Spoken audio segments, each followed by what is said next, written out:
एक छोटे से गांव में एक छोटी सी लड़की रहती थी जिसका नाम रीना था। रीना बहुत प्यारी और समझदार लड़की थी, लेकिन उसे अकेलेपन का एहसास होता था। उसके पास खेलने के लिए कोई साथी नहीं था, क्योंकि उसके गांव में बच्चे बहुत कम थे। एक दिन जब रीना अपने घर के बाहर खेल रही थी, उसने देखा कि एक छोटी सी चिड़िया अपने पंखों के साथ पेड़ पर बैठी हुई थी। रीना ने चुपके से चिड़िया को देखा और फिर धीरे धीरे उसके पास आ गई। चिड़िया को देखकर रीना ने पूछा, तुम यहाँ क्या कर रही हो? क्या तुम अकेली हो? मैं अकेली नहीं हूँ। मैं अपनी चिड़िया मंडली से बिछड़ी हुई हूँ। मैं भी हुई थी, पर रास्ता भूल गई। अब मैं वापसी का रास्ता ढूंढ रही हूँ। रीना ने सोचा।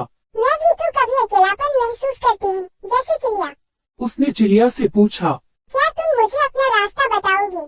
मुझे भी अकेलापन महसूस होता है। अकेलापन तो हर किसी को कभी न कभी महसूस होता है, लेकिन यदि तुम चाहो तो किसी और से दोस्ती कर सकती हो। तुम देखो, जैसे मैं उड़ने के बाद नए रास्तों को खोजने निकलती हूँ, वैसे ही तुम भी नए रास्तों पर जा सकती हो। रीना ने चिड़िया की बातों को ध्यान से सुना और फिर सोचने लगी। उसे एहसास हुआ कि अकेलापन महसूस करना स्वाभाविक है, लेकिन अगर हम दूसरों से दोस्ती करें और उनका साथ चाहें, तो वह अकेलापन दूर हो सकता है। रीना ने चिड़िया से कहा, धन्यवाद, तुमने मुझे बहुत कुछ सिखाया। मैं अब अकेलापन महसूस नहीं करूंगी, क्योंकि मैं अपने दोस्तों के साथ समय बिताऊंगी। याद रखना, अकेलापन सच्चे दोस्तों से नहीं, बल्कि अपने डर से आता है। तुम जहाँ चाहो वहाँ दोस्त बना सकती हो। उस दिन के बाद रीना ने हमेशा दूसरों से दोस्ती की और कभी भी अकेलेपन का एहसास नहीं हुआ।